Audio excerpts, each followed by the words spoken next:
Hello friends, welcome back to my YouTube channel. आज मैं आप लोग को घटना चक्र पूर्वावलोकन के सामान्य विज्ञान में भौतिकी के नेक्स्ट चैप्टर के PYQ के बारे में पढ़ने वाले हैं।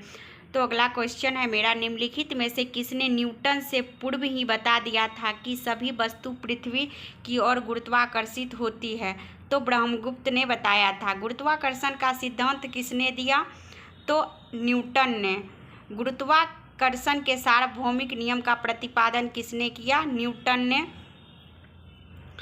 अंतरिक्ष यात्री निर्वात में सीधे खड़े नहीं रह सकते क्योंकि गुरुत्व नहीं होता है। अंतरिक्ष यान जो चक्कर लगा रहा है से एक सेब छोड़ जाता है तो वह अंतरिक्ष यान के साथ साथ उसी गति से गतिवान होगा। पीसा की झुकी हुई मीनार गिर नहीं जाती क्योंकि गुरुत्व केंद्र से जाने वाली ऊर्ध्वाधर लाइन रेखा तल के अंदर रहती है।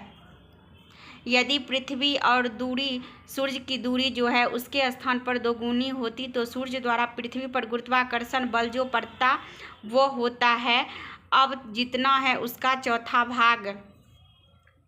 जब कोई वस्तु ऊपर से गिराई जाती है तो उसका भार होता है अपरिवर्तित। यदि एक पंख, एक रबड़ की गेंद, एक लकड़ी की गेंद निर्वात में एक समान ऊंचाई से स्वतंत्रतापूर्वक एक साथ गिर रहे हैं तो तीनों एक साथ ही जमीन पर पहुंचेंगे। लकड़ी, लोहे व मोम के समान आकार के टुकड़े को समान ऊंचाई से पृथ्वी पर गिराया जाता है। कौन सा टुकड़ा सर्वप्रथम पृथ्वी की सतह पर पहुंचेगा? तो सभी एक साथ ही पहुंचेगा। हवा में लोहे की लकड़ी की समान भार की गेंद को समान ऊंचाई से गिराने पर लकड़ी की गेंद बाद में गिरेगी। दो गेंदें ए तथा बी 10 किलोग्राम तथा 1 किलोग्राम की है। उन्हें 20 मीटर की ऊंचाई से एक साथ गिराया जाता है। निम्नलिखित में से कौन सा सही है? तो भूमि पर ए और बी एक साथ पहुंचेगी।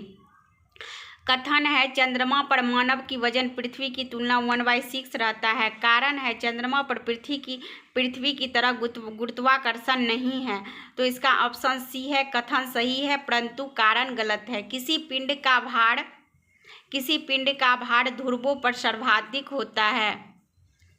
मानव शरीर का भार होता है ध्रुवों पर अधिकतम। यदि धरती पर घूमने की गति घूर्णन बढ़ा दी जाए तो भूमध्य रेखा पर पिंड का वजन घट जाएगा। यदि पृथ्वी का द्रव्यमान वही रहे और त्रिज्या 1% से कम हो जाए तब पृथ्वी के तल पर जी का मान होता है 2% बढ़ जाएगा। विनाशकारी भूकंप के गुरुत्व के कारण त्वरण होगा 980 सेंटीमीटर प्रति सेकेंड स्क्वायर से अधिक। एक वस्तु पर पृथ्वी पर द्रव्यमान 100 किलोग्राम है। अगर चंद्रमा पर गुरुत्व जनित त्वरण है तो चंद्रमा पर वस्तु का द्रव्यमान होगा 100 किलोग्राम। भारहीनता होती है गुरुत्वाकर्षण के शून्य की स्थिति में। पृथ्वी अपने कक्ष में लगभग 4400 किलोमीटर प्रति घंटा की गति से घूमती है। इस तेज गति को हम अनुभव क्यों नहीं करते? क्योंकि अपने कक्ष में पृथ्वी की गति की अपेक्षा में हमारी गति शून्य है। यदि पृथ्वी का गुरुत्वाकर्षण बल अचानक लुप्त हो जाता है तो निम्न में से कौन सा परिणाम सही होगा? वस्तु का भार शून्य हो जाएगा परंतु द्रव्यमान वही रहेगा। पृथ्वी के चारों ओर परिक्रमा कर रहा कृत्रिम उपग्रह इसलिए पृथ्वी पर नीचे नहीं गिरता क्योंकि पृथ्वी का आकर्षण उसकी गति के लिए आवश्यक त्वरण प्रदान करता है। अपने कक्ष में एक उपग्रह पृथ्वी के चक्कर लगाता रहता है। वो ऐसा निम्न में से किस कारण से करता है? केंद्राभिमुख बल से। एक उपग्रह अपने कक्ष में निरंतर गति करता है। यह अभिकेंद्र बल के प्रभाव से होता है जो प्राप्त होता है पृथ्वी द्वारा उपग्रह पर लगने वाले गुरुत्वाकर्षण से। प्रकृति के ज्ञात बलों को 4 वर्गों में विभाजित किया जा सकता है जैसे कि गुरुत्व, विद्युत, चुंबक, दुर्बल नाभिकीय बल और प्रबल नाभिकीय बल। उनके संदर्भ में निम्नलिखित कथनों में से कौन सा एक सही नहीं है? तो ये जो मेरा है गुरुत्व चारों से प्रबल है ये गलत है। विद्युत चुंबक सिर्फ विद्युत आवेश वाले कणों पर क्रिया करता है ये सही है। दुर्बल नाभिकीय बल विघटन नाभिकता का कारण है ये भी सही है। प्रबल नाभिकीय बल के परमाणु के केंद्रक में प्रोटॉन और न्यूट्रॉन को धारित के लिए रखता है ये भी सही है। किसी लिफ्ट में बैठे हुए व्यक्ति को अपना भार कब अधिक मालूम पड़ेगा? तो जब लिफ्ट त्वरित गति में ऊपर जा रही है।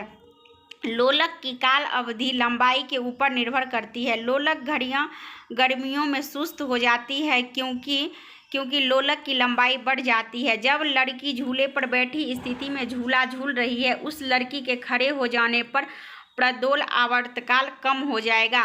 निम्नलिखित कथनों पर